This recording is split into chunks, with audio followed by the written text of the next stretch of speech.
Capítulo 3. E tornaram logo silenciosos. Eu tenho experimentado tudo, Quaresma, mas não sei, não há meio. Já levou a um médico especialista? Já.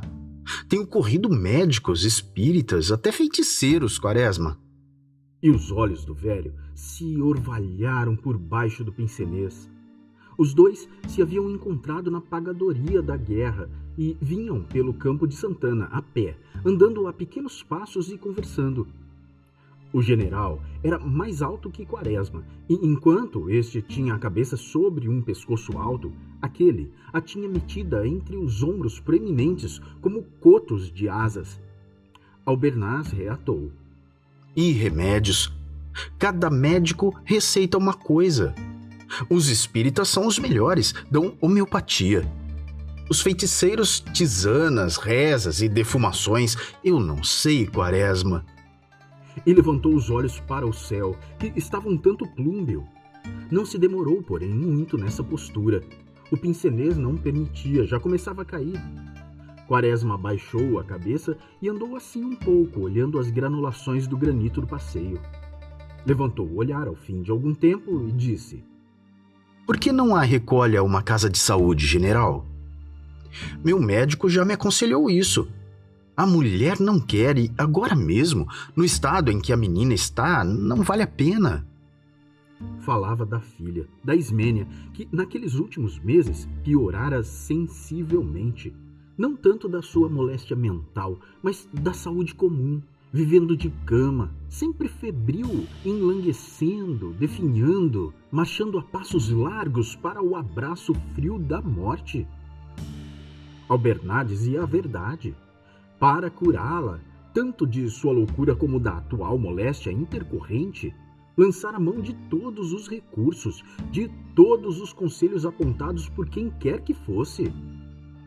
Era de fazer refletir ver aquele homem, general, marcado com um curso governamental, procurar médiums e feiticeiros para sarar a filha. Às vezes, até levava-os em casa. Os médiums chegavam perto da moça, davam estremeção, ficavam com os olhos desvairados, fixos, gritavam: Sai, irmão! E sacudiam as mãos do peito para a moça, de lá para cá, rapidamente, nervosamente, no intuito de descarregar sobre ela os fluidos milagrosos. Os feiticeiros tinham outros passes e as cerimônias para entrar no conhecimento das forças ocultas que nos cercam eram demoradas, lentas e acabadas. Em geral, eram pretos africanos. Chegavam, acendiam um fogareiro no quarto, tiravam de um cesto um sapo empalhado ou outra coisa esquisita, batiam com feixes de ervas, ensaiavam passos de dança e pronunciavam palavras ininteligíveis. O ritual era complicado e tinha sua demora. Na saída, a pobre dona Maricota, um tanto já diminuída da sua atividade e diligência, olhando ternamente aquele grande rosto negro de mandingueiro, onde a barba branca punha mais veneração e certa grandeza, perguntava: Então, titio? O preto considerava um instante como se estivesse recebendo as últimas comunicações do que não se vê nem se percebe e dizia com a sua majestade de africano: Vou ver, nhanhã. Tô crotando mandinga.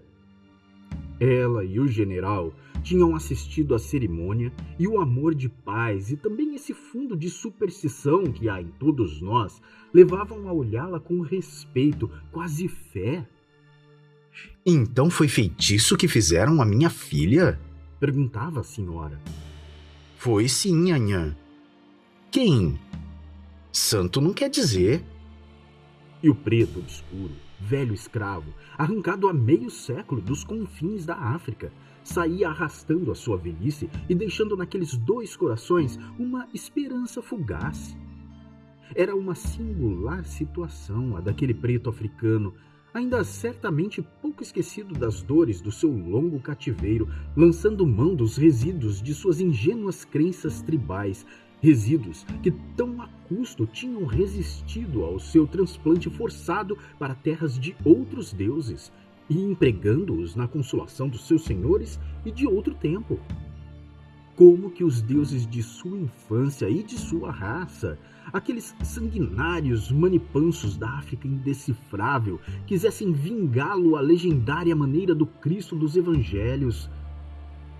A doente assistia a tudo aquilo sem compreender e se interessar por aqueles trejeitos e passes de tão poderosos homens que se comunicavam, que tinham às suas ordens os seres imateriais, as existências fora e acima da nossa.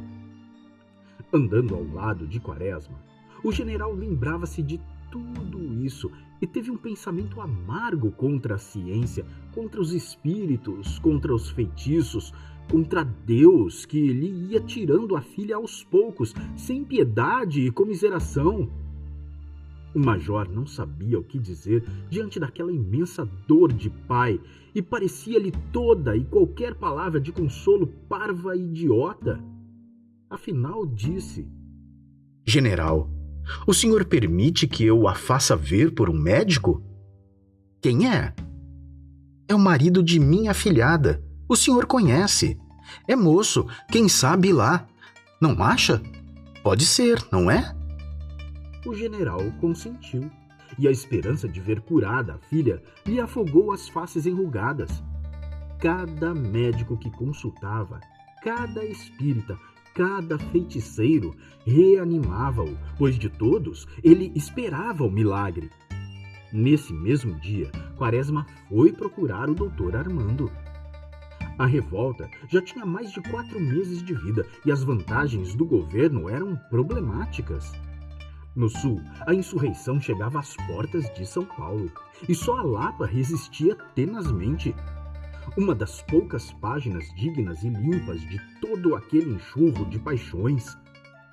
A pequena cidade tinha dentro de suas trincheiras o coronel Gomes Carneiro. Uma energia, uma vontade, verdadeiramente isso, porque era sereno, confiante e justo.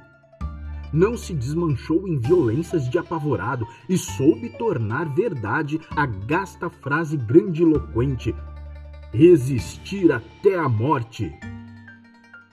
A ilha do governador tinha sido ocupada e Magé tomado.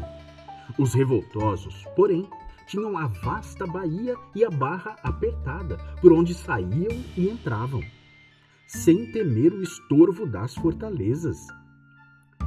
As violências, os crimes que tinham assinalado esses 2 marcos de atividade guerreira do governo chegavam ao ouvido de Quaresma e ele sofria. Da ilha do governador fez-se uma verdadeira mudança de móveis, roupas e outros haveres. O que não podia ser transportado era destruído pelo fogo e pelo machado. A ocupação deixou lá a mais execranda memória e até hoje os seus habitantes ainda se recordam dolorosamente de um capitão patriótico ou da Guarda Nacional, Ortiz, pela sua ferocidade e insofrido gosto pelo saque e outras vexações. Passava um pescador com uma tampa de peixe e o capitão chamava o pobre homem. Venha cá. O homem aproximava-se amedrontado e Ortiz perguntava: Quanto quer por isso? 3.000 réis, capitão. Ele sorria diabolicamente e familiarmente regateava: Você não deixa por menos? Está caro. Isso é peixe ordinário, carapebas, ora. Bem, capitão, vá lá por 2.500. Leve isso lá dentro. Ele falava na porta de casa. O pescador voltava e ficava um tempo em pé, demonstrando que esperava o dinheiro. Ortiz balançava a cabeça e dizia escarninho: Dinheiro, hein? Vá cobrar ao Floriano. Entretanto, Moreira César deixou boas recordações de si e ainda hoje há lá quem se lembre dele, agradecido por este ou aquele benefício que o famoso coronel lhe prestou. As forças revoltosas pareciam não ter enfraquecido. Tinham, porém, perdido 2 navios, sendo um destes o Javari, cuja reputação na revolta era das mais altas e consideradas. As forças de terra detestavam-no particularmente. era um monitor chato, raso com a água. Uma espécie de sáurio ou quelônio de ferro de construção francesa. A sua artilharia era temida, mas o que sobremodo enraivecia os adversários era ele não ter quase borda acima da água, ficar quase ao nível do mar e fugir assim aos tiros incertos de terra. As suas máquinas não funcionavam e a grande tartaruga vinha colocar-se em posição de combate com o auxílio de um rebocador. Um dia em que estava nas proximidades de Ville-Gagnon, foi a pique. Não se soube e até hoje não foi esclarecido por que foi. Os legalistas afirmaram que foi uma bala de gragoatá, mas os revoltosos asseguraram que foi a abertura de uma válvula ou um outro acidente qualquer, como o do seu irmão, o Solimões, que desapareceu nas costas do Cabo Polônio. O fim do Javari ainda está envolvido no mistério. Quaresma permanecia de guarnição no Caju e viera receber dinheiro. Deixara lá Polidoro, pois os outros oficiais estavam doentes ou licenciados. E Fontes, que, sendo uma espécie de inspetor-geral, ao contrário de seus hábitos, dormira aquela noite no pequeno pavilhão imperial e ia ficar até à tarde. Ricardo Coração dos Outros, desde o dia da proibição de tocar violão, andava macambúzio. Tinham-lhe tirado o sangue, o motivo de viver, e passava os dias taciturno, encostado a um tronco de árvore, maldizendo no fundo de si a incompreensão dos homens e os caprichos do destino. Fontes notara sua tristeza e, para minorar-lhe o desgosto, obrigara a Bustamante a fazê-lo sargento. Não foi sem custo, porque o antigo veterano do Paraguai encarecia muito essa graduação e só a dava como recompensa excepcional ou quando requerida por pessoas importantes. A vida do pobre menestrel era assim a de um mero engaiolado, e de quando em quando ele se afastava um pouco e ensaiava a voz para ver se ainda a tinha e não fugira como o fumo dos disparos. Quaresma, sabendo que dessa maneira o posto estava bem entregue, resolveu demorar-se mais e, após despedir-se de Albernaz, encaminhou-se para a casa do seu compadre a fim de cumprir a promessa que fizera ao general. Coleoni ainda não decidira a sua viagem à Europa. Hesitava, esperando o fim da rebelião que não parecia estar próximo. Ele nada tinha com ela. Até ali não dissera a ninguém a sua opinião, e, se era muito instado, apelava para sua condição de estrangeiro e metia-se numa reserva prudente. Mas aquela exigência de passaporte, tirado na chefatura de polícia, dava-lhe susto. Naqueles tempos, toda a gente tinha medo de tratar com autoridades. Havia tanta má vontade com os estrangeiros, tanta arrogância nos funcionários, que ele não se animava a ir obter o documento, temendo que uma palavra, que um olhar, que um gesto, interpretados por qualquer funcionário zeloso e dedicado, não o levassem a sofrer maus quartos de hora. Verdade é que ele era italiano e a Itália já fizera ver ao ditador que era uma grande potência. Mas no caso de que se lembrava, tratava-se de um marinheiro, por cuja vida, extinta por uma descarga das forças legais, Floriano pagara a quantia de 100 contos. Ele, Coleoni, porém, não era marinheiro e não sabia, caso fosse preso, se os representantes diplomáticos de seu país tomariam interesse pela sua liberdade. De resto, não tendo protestado manter a sua nacionalidade, quando o governo provisório expediu o famoso decreto de naturalização, era bem possível que uma ou outra parte se ativessem a isso para desinteressar-se dele ou mantê-lo na famosa galeria número 7 da Casa de Correção, transformada por uma penada mágica em prisão de Estado. A época era de susto e temor. E todos esses que ele sentia só os comunicava à filha, porque o genro cada vez mais se fazia florianista e jacobino, de cuja boca muita vez ouvia duras invectivas aos estrangeiros. E o doutor tinha razão. Já obtivera uma graça governamental.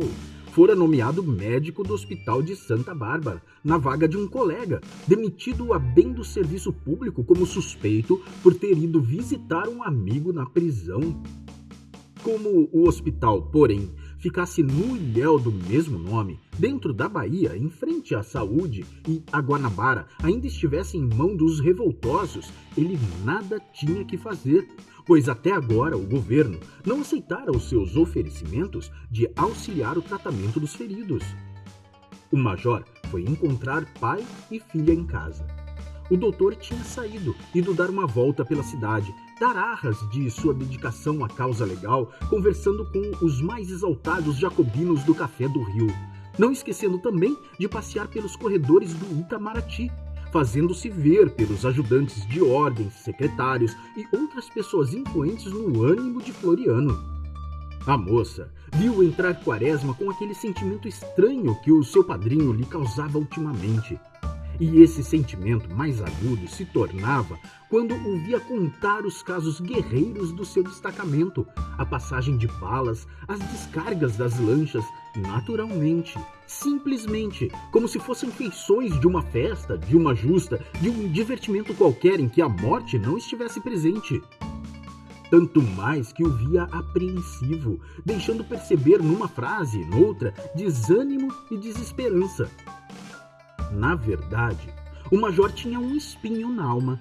Aquela recepção de Floriano às suas lembranças de reformas não esperavam nem o seu entusiasmo e sinceridade, nem tampouco a ideia que ele fazia do ditador. Saíra ao encontro de Henrique IV e de Sully e vinha esbarrar com um presidente que o chamava de visionário, que não avaliava o alcance dos seus projetos, que os não examinava sequer, desinteressado daquelas altas coisas de governo como se não o fosse. Era, pois, para sustentar tal homem que deixava o sossego de sua casa e se arriscava nas trincheiras. Era, pois, por esse homem que tanta gente morria. Que direito tinha ele de vida e de morte sobre os seus concidadãos, se não se interessava pela sorte deles, pela sua vida feliz e abundante, pelo enriquecimento do país, o progresso de sua lavoura e o bem-estar de sua população rural? Pensando assim, havia instantes que lhe vinha um mortal desespero, uma raiva de si mesmo. Mas em seguida considerava: o homem está atrapalhado, não pode agora. Mais tarde, com certeza, ele fará a coisa. Vivia nessa alternativa dolorosa, e era ela que lhe trazia apreensões, desânimo e desesperança, notados por sua afilhada na sua fisionomia já um pouco acabrunhada. Não tardou, porém, que, abandonando os episódios da sua vida militar, Quaresma explicasse o motivo de sua visita. Mas qual delas? Perguntou a afilhada. A segunda, a Ismênia. Aquela que estava para casar com um dentista? Esta mesmo. Ela pronunciou este muito longo e profundo, como se pusesse nele tudo o que queria dizer sobre o caso. Via bem o que fazia o desespero da moça, mas via melhor a causa, naquela obrigação que incrustam no espírito das meninas, que elas se devem casar a todo custo, fazendo do casamento o polo e o fim da vida, a ponto de parecer uma desonra, uma injúria ficar solteira. O casamento já não é mais amor, não é maternidade, não é nada disso, é simplesmente casamento, uma coisa vazia, sem fundamento nem na nossa natureza, nem nas nossas necessidades.